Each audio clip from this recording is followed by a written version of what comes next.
You're listening to WICR, Iona College Radio. Every decision I've ever made in my entire life has been wrong. My life is the complete opposite of everything I want it to be. All right, here we go, back for another week of Three-Man Weave, one of the best sports shows on the airwaves, featuring yours truly, Sean Edwards, and my co-host over here. You got Brendan Clark. Hey, how you doing? You got Jesse Martin. What's up? So, guys, gentlemen, we're back again for another run, and this time we're gonna talk about a young team, a young group of guys who lost a key component recently, and that would be the Portland Trailblazers. So, guys, here we have Wesley Matthews. Wesley Matthews, who's been averaging, 15.9 points per game on the season, along with 2.3 assists and 3.7 rebounds, done for the season.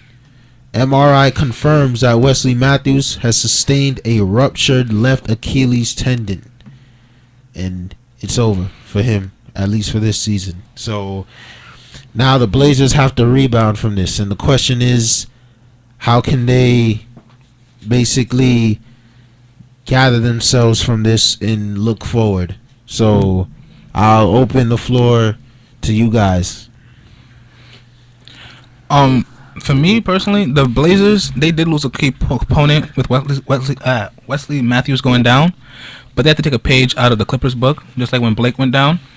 The next man has to step up, so you have to look at the bench and see who can help produce those similar numbers to help pick up the slack. It's going to have to be a collective effort, but you have Lillard who can take on some more points, and you have, obviously, LaMarcus Aldridge who can help out. But people like Steve Blake and the rest of their bench are going to have to step up and produce at least an extra 2 or 3 points each to help make up the difference.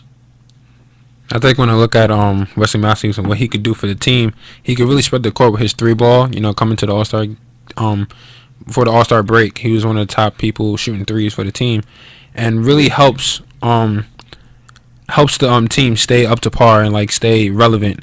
Right now, the Portland Trailblazers are number 4 in the Western Conference, 41-20 right now, and they're looking pretty good. They could definitely, without him, I believe they can definitely still be in the playoffs. Yeah, definitely. However, I hope that because of losing a really top key 3-point shooter, that they don't try to compensate and have everybody just chucking threes because their best 3-point shooter is gone. Hopefully they're able to work within their system and really try to, capitalize on two balls and really just, working on other types of aspects that they could work on for the team. Yeah, I mean, for instance, like Chris Kaman could help bring up a little extra more points. Everybody has to step up, and that's clear. But they don't live and die by the three. Don't have everybody shoot threes. So people who's not used to comfortable shooting threes come up now to the line, help spread the floor. You just have to change the game up a little bit. If you spread the floor now with him, with Wesley Matthews, now that he's out, you gotta just be like, okay, you know what? Let's attack the paint a little bit more. Do a little more mid-range shooting instead of 3-point shooting to help keep the floor spread open.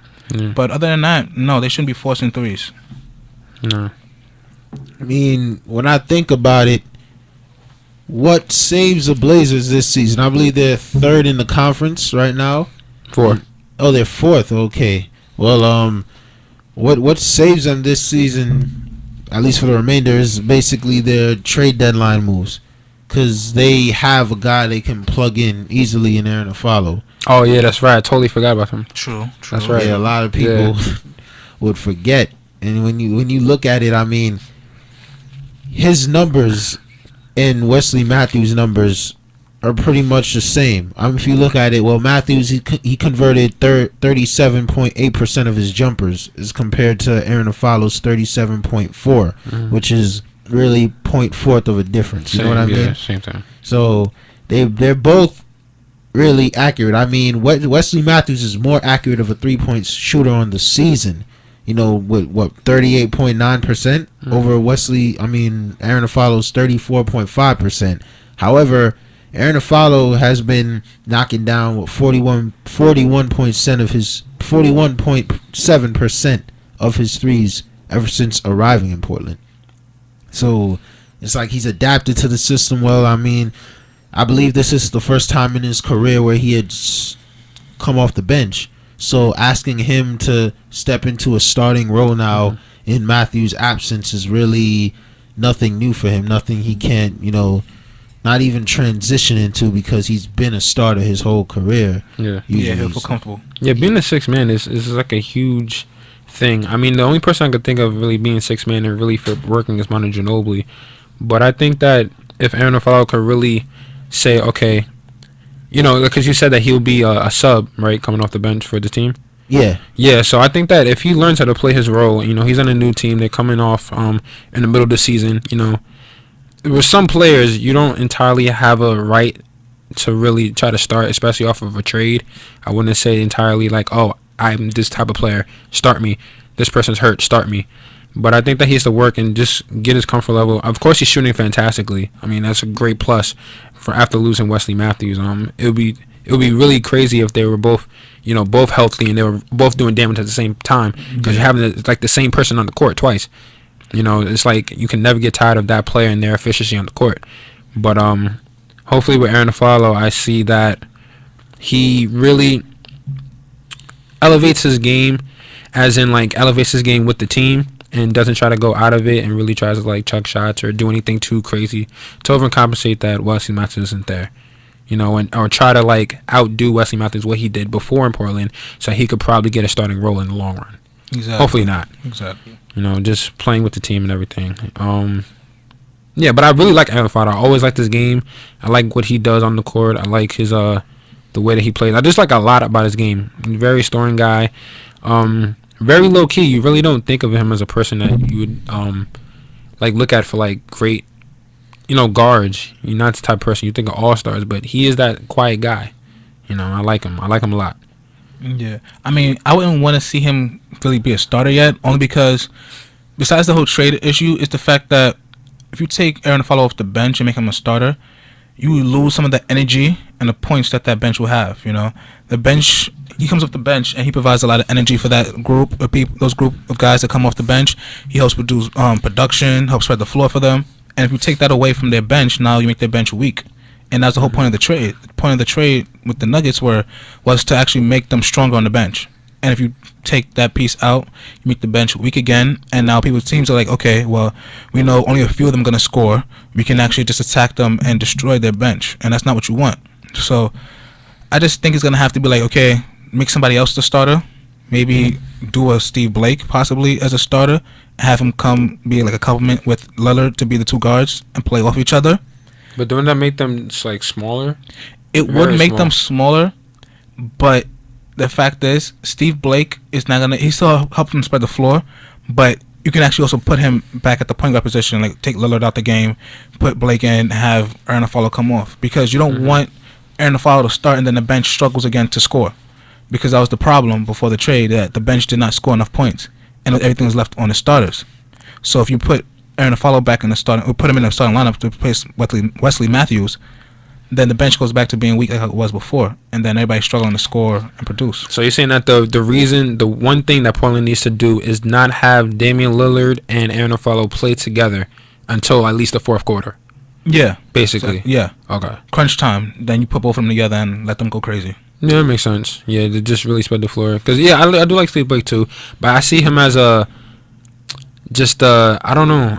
He's a good player. He's not the type of player I would want as a starter. Like, I understand what you're saying, like playing small to try to make the bench a lot stronger. That does make sense. But for Steve Blake's position, I'm just like, what can he do to elevate the starting lineup? Like, I see him, like, he could shoot a three. He could stay in the corner and shoot a three or whatever. But that's the only thing in my mind right now that I can think about for him. Well, yeah. He would have to be like the jump shooter to help spread the floor. Like, he would have to do that. But. Yeah, I mean, do you watch a lot of Steve Blake? Do you know much about it? Because I don't about him, because I really haven't watched him since in a long while, and I haven't really paid attention to his game. I mean, he was always a spot up shooter type guy. I mean, everybody thinks of him as that one dimensional player. You know what I mean? And when I think of him too, that's really the first and only thing that comes to mind. Really, he's not really like a floor general like that. You know what I mean? In terms of the onus and the tempo of the game is entirely like predicated on his tempo. Like, no, he's not that type of guy. But I mean, that's what you have Lillard there for. And when he really comes off the bench, he serves more as, compensate for, the scoring that they need. I mean, he plays the one, but really it's more of just a smaller lineup with just ball handlers when no one's really the floor general. Oh yeah, that's the other thing with them that they have to do. With Steve Blake there, I don't know how much. I think he's a okay pick and roll kind of person, but I don't really see him as the person that could really help you get out of a situation fast when it's like a couple of seconds on the shot clock. Like if you look at, because that's what Wes Blanks would do. He could like just go on a 1-on-1 if that needed to be. Like I don't know. I don't really watch Portland Trailblazers like that to say that they are a isolation kind of team that can play off that, because I know they have Aldridge and then they work with him also. Yeah. But I don't see, if he was to be in starting lineup, a person that would save you in those times when it's going to be really good defending teams. I mean, they still got Nick Batum. I mean, you could actually have him too. Yeah. So I mean, let's say it's 5 seconds left on the clock and Lillard has to pass the ball because he's being double teamed. Well, then if you have Blake in one corner and you have Batum in the other corner, then now you have options. You can kick it out to them at the 3-point line, or kick it back to LA and have him shoot the jump shot, the mid-range jump shot. Okay. That's the way I'm saying. Like, they're gonna have to adjust to it, but I don't think putting a follow in the starting lineup actually helps them that much better, because I feel like, okay, a follow will be tired by the time the second unit comes onto the bench. Come onto the floor, and now they're like, okay, I'm tired. Now he has to keep producing. He has to keep producing in order for the bench to still be strong, and I don't know if he can do that. What do you think, Damian Lillard? What do you think? Do you think Damian Lillard would still have the same kind of game with Wesley Matthews not being there, or do you think that he would? Do you think that? Excuse me. I'll repeat the question. Do you think that Wesley Matthews will still have the same mentality as if Wesley Matthews was there, or you think he'll try to take a more higher role to try to open compensate and really try to chuck threes because the person's not there? Kind of like Russell Westbrook when Durant's not there, he tries to do more. But I know he's capable of that. I know that's what he wants to do. But Damian Lillard, I have no idea. Yeah, I mean, the thing is, yes, the whole thing is, he probably will try to do more. But the fact is, he doesn't have to. And, the situation's different. Russell has to be that guy. He has to go crazy and do like those 40-point nights, because without Kevin Durant, they struggle a lot. So it's not like they lost LA. They lost Wesley Matthews, who's very a crucial piece, but he's not their star or the face of their franchise. Yeah. So he can feel that he has to shoot more threes. But if anything, he should take more of like a leadership role where I'm like, okay, I'm gonna make sure that everybody else around me gets that, it can become that much better. I'm gonna be a better facilitator of the ball, so that way he gets more people involved. So now people be like, okay, I don't know where the ball's gonna go, and it actually takes his pressure off of him, where he can actually attack the basket more. Okay. That would actually be better for him, instead of like, okay, I'm going to shoot more threes, because now teams will back away from him and be like, okay, you shoot threes and you don't attack the basket, then it makes Lillard start to struggle, and now there's another problem for Portland. So if you lose a shooter, so the Portland was to, since they lost a shooter, where does their focus go? Does it go towards the paint? Does it go towards their big men? Does it go towards like shooting twos? Like for me, I would just say, you still have Aldridge. I think they can still work the ball in. And I also think with them, they have a lot of people, a lot of pieces, and a lot of shooters for them to really judge who they're playing against to really shoot the 3 or the 2. Just go down low, because Aldridge could he could guard anybody. I feel like, he's a really high class athlete and a good big man as forward, not like a fifth man. But I do see them really going to him more. I know that he was doing a lot for last season and this season with his production and what he can do for the team. But I think with Wesley Matthews not there, I think he's the next guy to go to after Damian Lillard gets the ball out of his hands. Yeah, the mid-range game has to be one of the focal point now. Yeah. You can't be too much pressure on the 3, and then you can't make everybody pressure to attack the basket. You gotta be like, okay, let's work with the mid-range game. Yeah.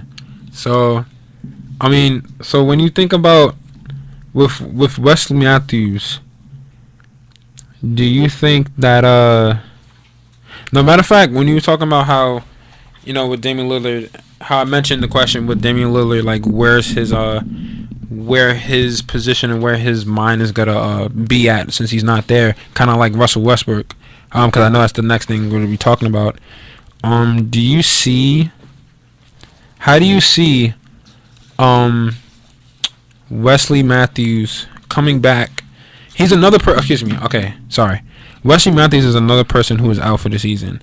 How do you think he will fare coming back into the NBA next season? Do you think because he's a shooter, he'll come back, it'll be a lot more easier instead of like a Derrick Rose kind of person where he's driving in, it won't be that much of an issue? How do you think about that?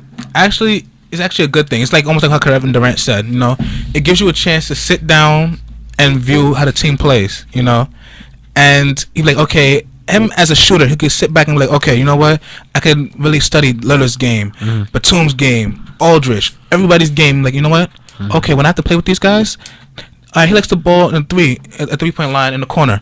Okay, I'll make sure I remember that. He likes to be in the paint. You know, he gonna see the position. He gonna get like a coach view of the game, and that only can help him. It'll only improve his IQ as a basketball player. So that when he starts to play, he'll be like, you know what, I can become a little bit better facilitator of the ball. I can know, okay, if he likes to shoot in this corner, I'm gonna try to go at the top of the key or go into another corner to shoot. You know, it only helps him with his basketball IQ and positioning of the floor, and see how defenders react. You know, if you can see how defenders react to his teammates, then he knows, okay, well, when they react like that, they know, okay, I'm gonna be here. I can see myself in this position. He's getting double team. I'll be in the corner, just pass him the ball. I'll shoot the 3, go back down, play defense. You know, it gets a coach eye view, and it's gonna help him. It cannot hurt him in any way. The only thing that's a problem with taking that time off as a shooter is that you get rusty. But that comes with anybody. You know, yeah, that's true, yeah. You know, his skills will be rusty, but he go work the gym, he hit the gym, he'll do 100 3-point shots or whatever, and he'll warm up and be perfectly fine once again. You know, I don't think he will have to do that much of a struggle to get back. I think it'll be more of a benefit than a harm to him.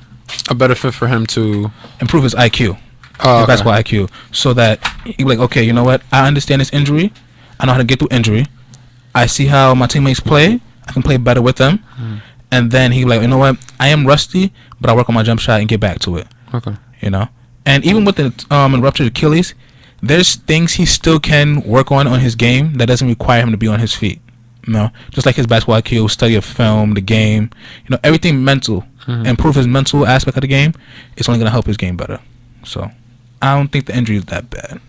Oh, my question was, I know that we're having technical difficulties, but just a question for you. How do you think Wesley Matthews will fare coming back from being another person in the league that's gonna be out for the season? How do you think he'll come back in the league?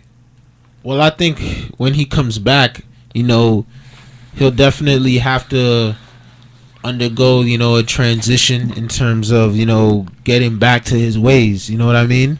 I mean, he's going to play with that chip on his shoulder, you know, depending on how far the Blazers go with the remainder of this season. You know, he might only say, no, I could have made an impact in that respect. You know what I mean? And in his absence, that's something that will motivate him.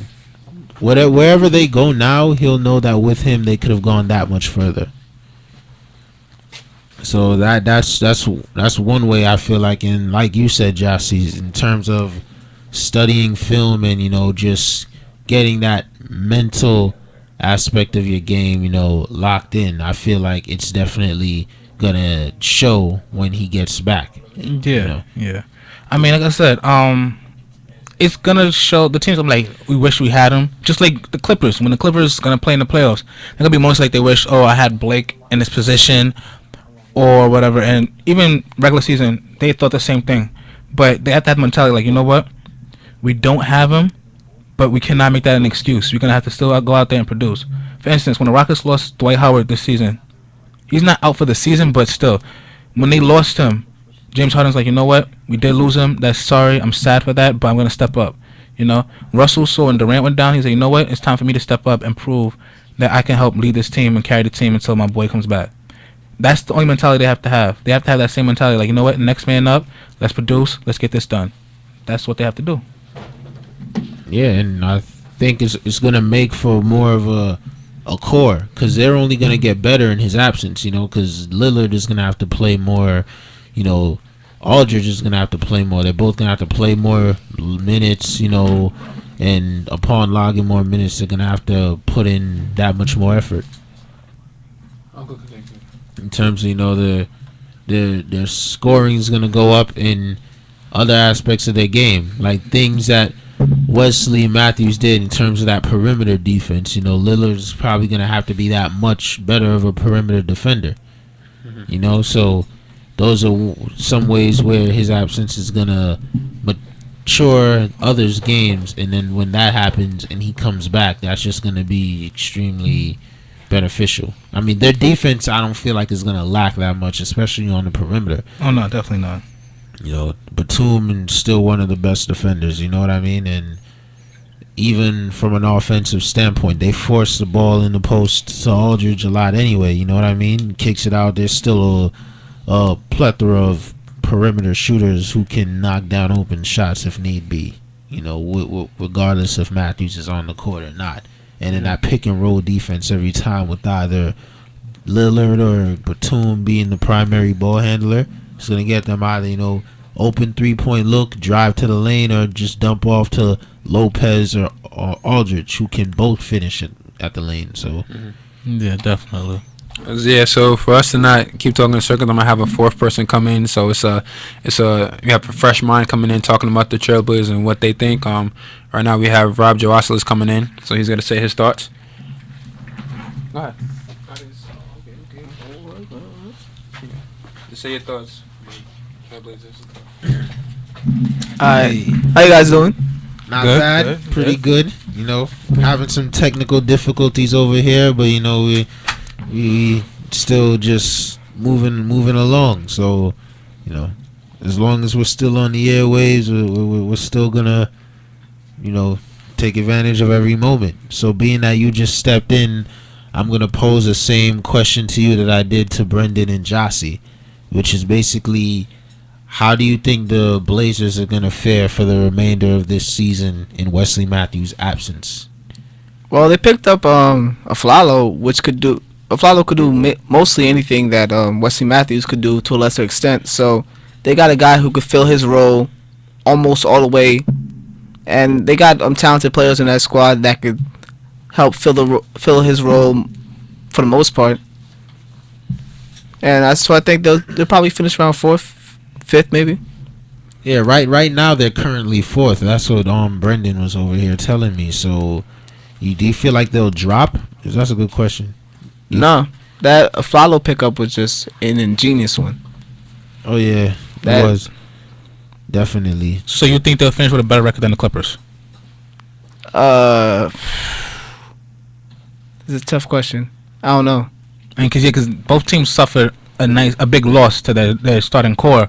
So you've seen what the Clippers have done to produce and try to make up for it, with DeAndre playing what some consider an MVP type year. Definitely a defensive player of the year type year, but MVP type year. You think that there's somebody on the Blazers team who does not necessarily get enough shine that can actually make up for that?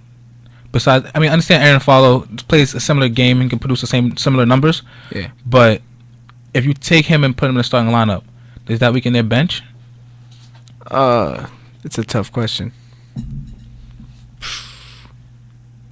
I feel like that trade overall weakened their bench, trading away all those young players for Aflalo. But yeah, that would definitely weaken their bench because I don't see any shooters coming off their bench that could really light up the scoreboard. Yeah.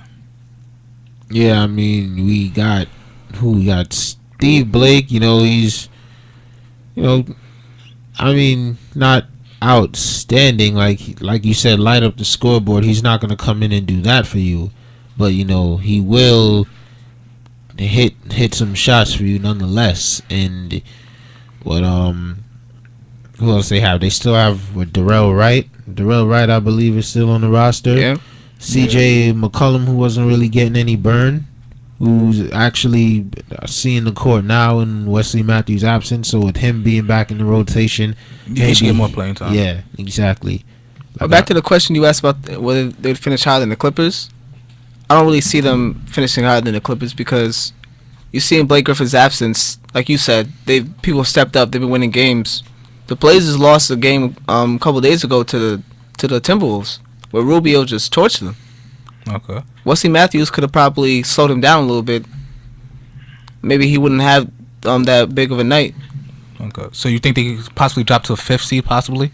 Yeah, maybe Okay. maybe even to the 6th, depending on how the struggles continue. But I was saying, yeah, the Clippers have they for the most part they didn't let bad teams beat them over the stretch without Blake Griffin. Okay. Yeah. I mean, you talk about stepping up for the Clippers too. Chris Paul has just been amazing. Like, we all know he can always control the tempo of the game. Like, he is the driving force for the Clippers throughout all 48 minutes. You know, every possession goes through him, literally. Yeah. And like you said, with that being said, I doubt, you know, they're finishing higher than the Clippers.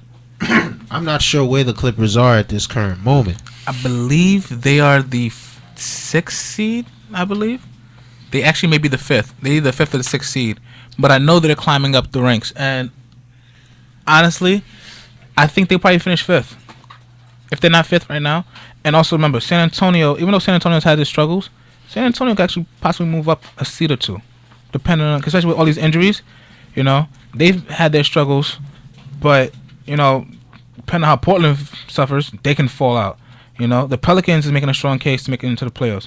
OKC is right there trying to stay in the playoffs. So there are teams that will take advantage of teams who suffer big injuries this late in the season, and will be more than willing to take over a playoff spot. So I think the Portland Trailblazers have to figure out what they're gonna do fast and in a hurry, because there's 20 games left in the season. Yep. In the Western Conference, most of the teams, I think the biggest gap is 3-4 games between the Yeah. 2nd and 3rd seed. The Western Conference is unforgiving. Yeah, it's unforgiving. You have one bad week in the Western Conference, you can fall out of playoff contention. That's how bad. That's how close these teams are. And the fact of the matter is, if Portland starts to fall off and start struggling against the bottom tier teams that are either in building stage or are not even considered playoff teams, then they're gonna fall out of playoff contention and they won't even be in the playoffs. And that would be a real disappointment to their season, considering the fact that they had playoff hopes, possibly even a Western Conference contender. Then to be like, okay, well, we lost Wesley Matthews and now we're not even considered playoff team at the end of the game. I mean, at the end of the season. So they have to get their things together, and hopefully these guys step up to help produce enough points so that they can actually make it to the playoffs. But honestly, with Wesley Matthews being out, if they're a 4th, 5th, or 6th seed, they're getting bounced out first round, because most likely they're gonna face Memphis. Well, depending on how low they fall, they could face any team between Memphis, Houston, Clippers, San Antonio. Those probably the 4 teams roughly they'll be facing, and I don't see them beating any 4 of those teams. Yeah, I don't. I really see them as a 4th round exit. I mean, Yeah. as long as they can Yeah. keep a top 4 spot, you know what I mean? At least they'll get that home court advantage. Yeah. Yeah, but there's teams coming up for that 4th spot. They're hungry and they want that 4th spot. You know, that's the thing with the Western Conference. In the East, if you don't have home field advantage, you can win on the road. That's not that bad. But in the West, home court advantage means everything, especially in the first round. You can see that. You know, there's certain environments you go in, you don't play the same. Like, for instance, if Golden State keeps the 1st seed, which I believe they will, Golden to Golden State is not gonna be an easy victory. Those fans are gonna be ridiculous. They're gonna act like their hair is on fire. You know, going to Memphis, those teams are gonna be serious. Certain environments, you're not gonna want to be there to be on the road. Like, you're gonna literally, your pride as a player drops suddenly depending on the environment. And I feel like those environments, those teams will struggle in, especially already now they're suffering a loss. Let's say they was to face, let's say they faced, who was the 3rd seed? Houston. Let's say they faced Houston in the first round. The Houston Rockets fans would make sure that they drown out every word that comes out their coach's mouth so that they can even be heard. You know, it's going to be that loud. It's almost like, for instance, like a football reference, it'll be like Seattle. When teams go into Seattle, they know that the crowd is going to be really loud. So as playoff time, Portland has to consider who's going to be the next man up and how they're going to deal with their loss. And that's how it's going to have to happen in order for them to make the playoffs. Yeah, I mean, right now, they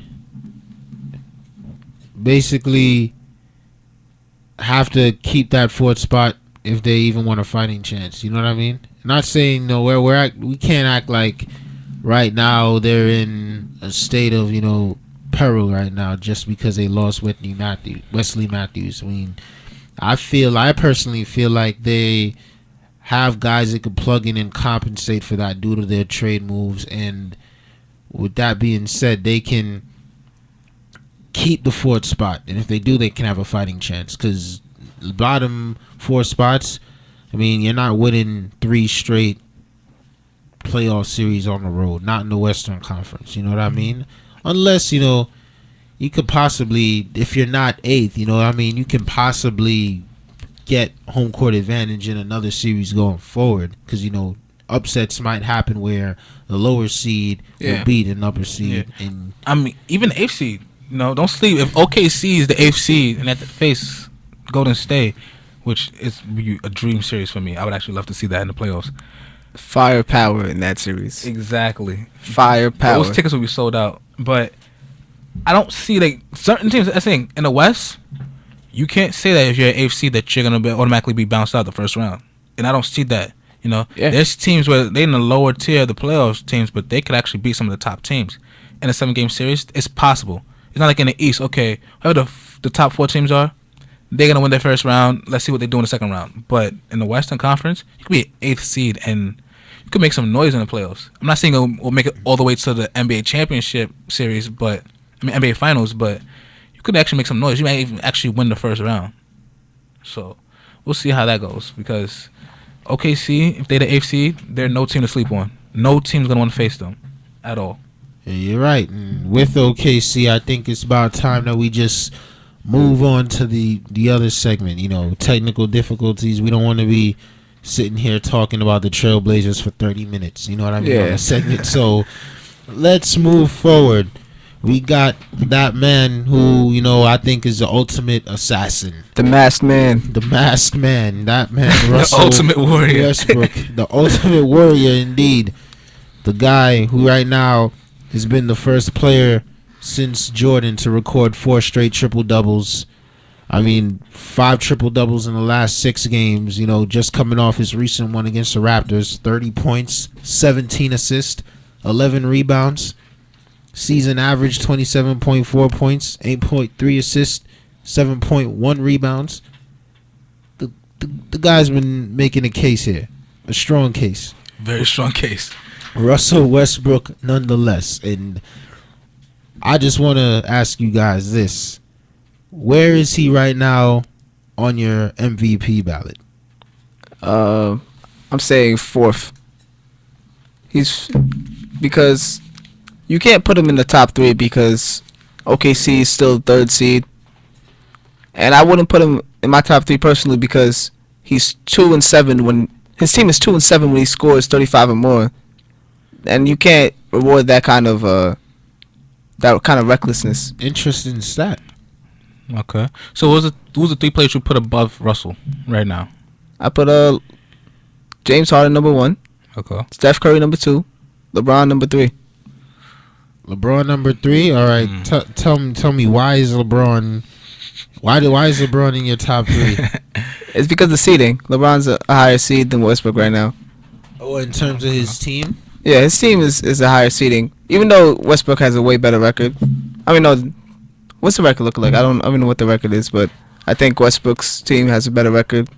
Than Cleveland's team. Cleveland just has a higher seeding because they're in a weaker conference. Yeah. True. You put OKC in the East, I'll give them the number 1 seed. Let's remember, they'll be in the playoffs right now if they were in the East. Yeah, definitely. They'll be, maybe a 6th seed, I think, roughly? Yeah. Or so? Aren't they in the playoffs right now? In the They are. West? Yeah, eighth, they're half a game above the Pelicans, but that's the thing. I'm saying, I don't know if I'm going to shun them for that. The problem with LeBron, the reason why I wouldn't want to put him in the top 3, I'll put him in the top 5 for sure, but top 3, I question because you're supposed to be the best player in the NBA, and your team struggled the first half of the season. Yeah. Yes, I understand you got new complementary players. You playing with 2 other All-Stars with Kyrie and Love for the first time. Everybody's game suffered. Blatt is a new coach in the NBA. He needs to learn the rules and all that. But when you came to Miami, you had 3 All-Stars who playing together for the first time. and you've seen what they did in their first year. So I had to have expectations, nothing less than that, for their big three. And I'm disappointed. I mean, Love is not Kevin Love anymore. I mean, he's honestly reduced himself to almost a good role player. You know, he's not even an all-star to me anymore. Well, at least playing how he's playing now. Definitely. Can he change? Yes. But right now, no. Kyrie, he's still playing his role how he always wants to be the guy and the top dog. And I don't know if he's really ready yet to let the reins go. I'm like, you know what? This is LeBron's hometown. I cannot be the guy. I have to be the second option. So, in my top five, or my top three, I would have to put Curry as number one. Okay. Because Golden State, no one expected Golden State to really they expect them to be a playoff team, but for Curry to come in their first year to make them the number one seed, and I think they have the best record in the entire NBA right now. If not, they have the second best behind the Hawks. Then I have to put James Harden, because James Harden has been a monster. You know, very unguardable. I don't know if anybody has guarded him right this whole season. You know, he scores whenever he wants to, and especially when Dwight has gone down, he took that team on his back and don't care who he has to go against. He will play anybody at his fullest potential, and he does not care who you are. You could be LeBron James, or you can be the worst player in the NBA. It don't matter who you are. He will play against you with his full intentions to destroy you. And my third, I have to give it to Anthony Davis. I have to put Anthony Davis as number 3, slightly above LeBron. And the reason why I would do that is because his team, without him, is nothing. But you saw them winning games with Tyreek Evans going off with those triple doubles. You did. But the thing is, though, you've seen he's an impact player. He can get you double easily any night. Yeah. You know, and a lot of nights he does do a lot of that, and he has comparisons to be. I feel like Anthony Davis is underrated as a player. You know, a lot of people seem like, yes, he's a very good player, but I don't know if people really respect his game to be like, you know what, he's an all-star caliber player. You know, and the thing with LeBron has been handed the MVP. LeBron earned the MVP a lot of his years. You know, he won it 4 times now. Yeah. The last time he won it, I honestly don't feel he should have won it. You know, the NBA gave it to him as, okay, well, we don't know who to give it to, so let's give it to LeBron, because no one's going to argue, okay, LeBron's being the best player, we're going to just give it to him. You know? And that's why, like, when the year that D. Rose won it, it showed, okay, LeBron's not going to just get handed this. Like, anybody can get it if you take it from LeBron, you know? Yeah. It's like the NBA is like, okay, we succeed the MVP trophy to LeBron, but who's going to take it from him? And Rose took it from him. And then last year you had Durant take it from him. The only players I can see right now who can take it from LeBron without the NBA succeeding to him is a Stephen Curry, a James Harden, or Russell Westbrook. And out of the 3, Russell probably wants it the most for several reasons. Reason 1, it will show that, okay, he is the main guy. Like, he don't have to. There's people always talking about who's Batman, who's Robin in OKC. Yeah. He'll show, I'm nobody's Robin. I am my own superhero. Yeah. You know? Like the Justice League, we all are top tier heroes. Yeah. You know, I don't have to be a sidekick to anybody. It will automatically boost him up. You know, plus he's gonna be a free agent in I think 2016. Yeah, it will boost up his stock as, okay, you know, I have an MVP trophy, and OKC can actually be like, you know what, we have 2 MVPs on our roster. No team can say that in the NBA right now, that we have 2 reigning MVPs. Well, not 2 reigning MVPs, but 2 MVPs on our roster. You know, it's a great thing, and I feel that LeBron, I don't know if I would give it to him this year. You know, I wouldn't either. I wouldn't give it to him because MVP, you have to have leadership qualities and bring your team down when your team is really struggling to bring them back up. And I haven't seen that in LeBron. You know, I've seen LeBron, like, you know, he tried to rally his team up, but I don't think he has the rings of the team like he did back in Miami. You know, I feel like he has to still compete for that leadership role. Well, he is the clear-cut leader, but I feel like his voice doesn't have that much power and effect on the players like it did in Miami. So I would have to give it to top 3. Like I said, I'll put Anthony Davis in there, but Russell and LeBron compete for the 4th, and Anthony Davis is just barely 3rd. So it's really 3 can be anywhere with contest between Anthony Davis, LeBron James, and Russell. But honestly, I don't even think they should be in a discussion.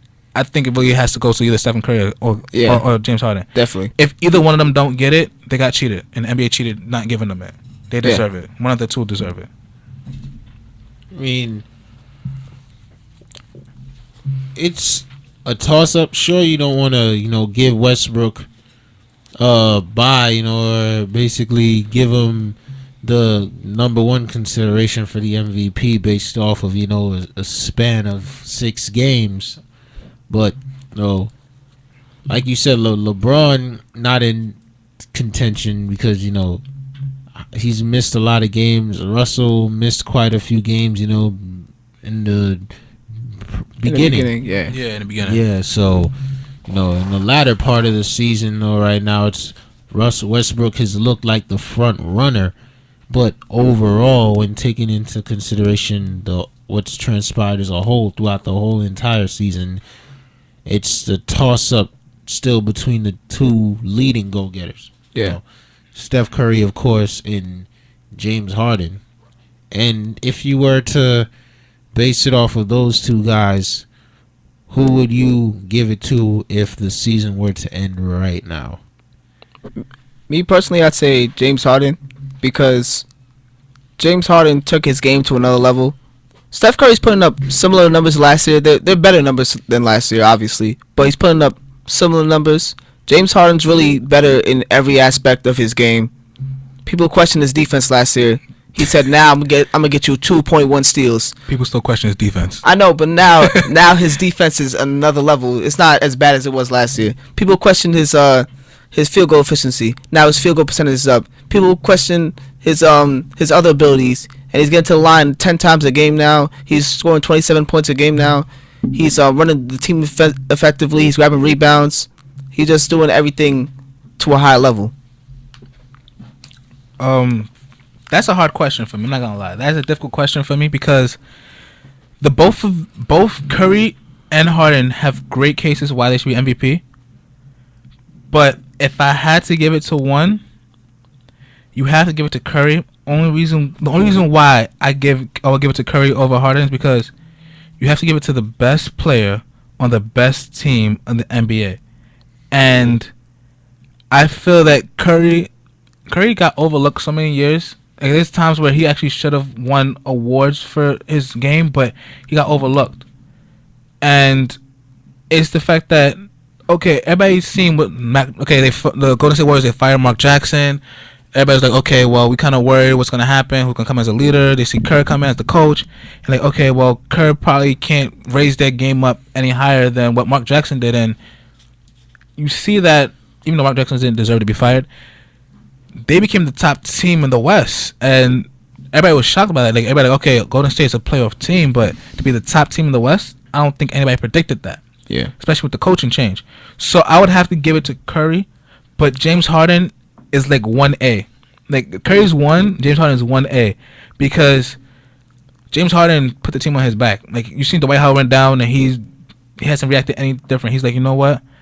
I'm going to show you why I am the face of this organization, and I will be the face of this organization for years to come. You know, he's putting in work, dropping 20 points. He could drop as low as 20 points per game if he needs to help the team win. Or if he has to go off crazy, he'll drop 45 points or so to help the team win. You know, his assists is up. His rebounds are up. You know, I still question his defense, though. I still have to question his defense, because I've seen plays where James Harden's defense is worse than a lot of players I've seen, and it's bad. You know, he's like a statue. But don't wrong, there's other plays where he plays great defense, especially like how he played against LeBron James a few weeks ago. You know, when the Rockets plays the Cavs, yeah. He actually played a pretty good defense. That was a great kick, right? That was that kick. Defense. Nah. That was great acting by LeBron. He was on offense. That was great acting by LeBron. I love LeBron, but he sold that for the call. And of course, the referees, they're gonna give him the call because he's LeBron James. Yeah. You know, I remember when they did the arm hook, no one knew. The referees didn't even make a call when they was hooking each other's arms, because they're like, okay, we usually give the call to the star, but which star are we gonna give the call to? You know, we're in Houston. If we give it to James Harden, LeBron's gonna be mad and gonna throw a fit. If we give it to LeBron, everybody in this arena gonna try to kill us. You know, so that's the thing. But back to the topic. I would have to say Curry today, but James Harden is close second. I tell you, if Westbrook has another month like he did last month, I might say Westbrook would be in the top 3. If he has another 40, 12, and 10 month. That'd be just godlike. I would definitely put him in my top 3. I mean, if he can do that with Durant back, you know what I mean? I would predict Durant would be back by next month. Yeah. Yeah. That's the thing, though. His numbers are going to drop because Yeah. Durant's back. And his numbers always drop. It's like when Russell was out last season and Durant had to take over. Yeah. Their numbers drop. But what I don't want to see drop for Russell, I don't mind his points dropping. If his points drop back down like average is like 27 points per game, if he drops down to like 20, 25 points per game, I'm fine with that. I don't want the assists to drop. Yeah. That's the thing. I don't want him to go back to having like 5 assists per game or so. I want him to average close to 8 to 10 assists per game, you know, because then he's a dual threat. You know, everybody's like, okay, I don't have to just attack him. You know, I don't have to just play defense. He actually can facilitate as well. Plus, if you think about it, with the addition with DJ Augustine, you actually move Russell to the 2 position if you want sometimes, and have him play shooting guard, his natural position back in college, and he can score for you. You know, so I don't want his overall leadership and production to go down. Yeah. I want him to feel like, okay, if he's Superman, Durant's Batman or whatever, like I don't want him to be like, okay, I have to take a second seat behind Durant now that he's back. I want them to be like, you know what, whoever's hot that night, whoever's hungry, compete and play together. Like almost like how the San Antonio Spurs with their stars. No one looks around like, okay, whose night is it? He's just like, you know what, whoever's hot, all right, we're going to keep giving them that ball. Let's win. We're not worried about who's going to get who the ball. We're not worried about stats. We're about winning games and winning a championship. And that's what OKC need to worry about. It's exactly what they need to worry about. I mean, you talk about that, and I think you kind of highlighted the theme of how essential it is to play that 5-man basketball. Think about it. Like Golden State, they're playing 5-man basketball. Definitely. And that's why their record is what it is. You know what I mean? Yeah. San Antonio, even though, you know, their record hasn't highlighted, you know, the blueprint they set for like how to go about playing the game, and you know the degree of success they've had over the years. You know, we all know they're one of those teams now that are about April, May, and June anyway. Yeah. So as long as they get a playoff spot, regardless of the seeding they have going into the playoffs, I mean, they're nobody's favorite matchup in the postseason, and it's due to that 5-man basketball. You know what I mean? Yeah. So I feel like you highlighted that just now in your previous comments. But yeah, I would just love to see that, you know, that fervor and that just aggression, you know, be maintained regardless, you know, of what the time frame is for Durant's return. So, you know, he comes back, be the same. You know what I mean? It's like all of us. We all have, like, you know, especially like I know, you know, like us right here, we'll play recreational basketball for fun. But like, you know, we, you know, are on an intramural team, me and you. So, I mean, when you think about it, it's the same thing. Like our mentality is regardless of who's on the court with us. You know, we have to keep that same mentality to keep the unit afloat. You know what I mean? Yeah, exactly. And that's the same thing that Westbrook has to do when Durant comes back. You know, arguably you can say, oh, it's this one's team, you know, it's that one's team. But you just have to think of it like it's our team, and I'm going to approach the game the same way all the time. Granted, I mean, a 40, 12, and 10 month. Yeah. Like he did last month, it wouldn't be likely with Durant coming back. Yeah. But I gotta know, with that discussion, I gotta pose the question. I gotta pose a question. Do you really think that they can coexist on the same team? That Russell and Durant can both be on the same team, agree with each other, and win a championship? Similar to, like, I know they play different positions, but like Kobe and Shaq, or Durant and, I mean, LeBron James and Dwayne Wade. Like, when you have 2 superstars on the same team, do you think that even though, for instance, Kobe and Shaq, they didn't get along all the time, but they knew when it came to playing the game, they put all the drama aside and they made sure they produced their numbers and won games, you know, and win games.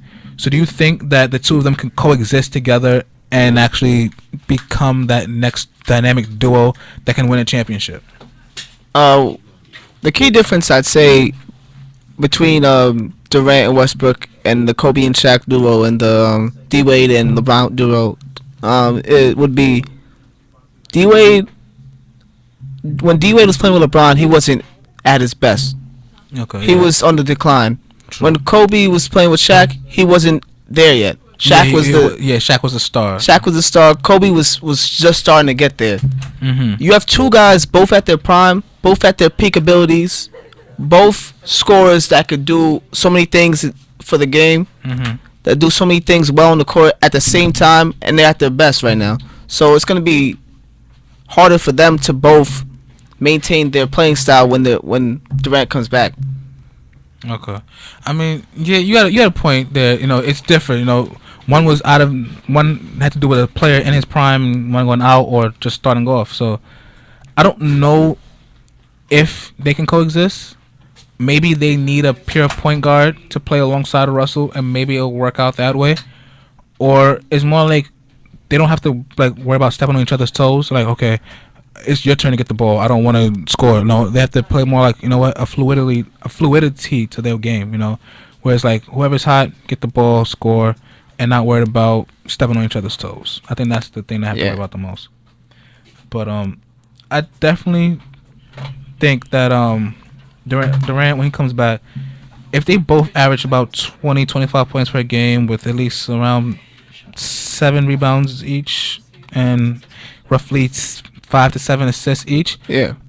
I don't think you're going to see a difference in their winning percentages. I actually think they'll actually probably either sustain them, if not go up.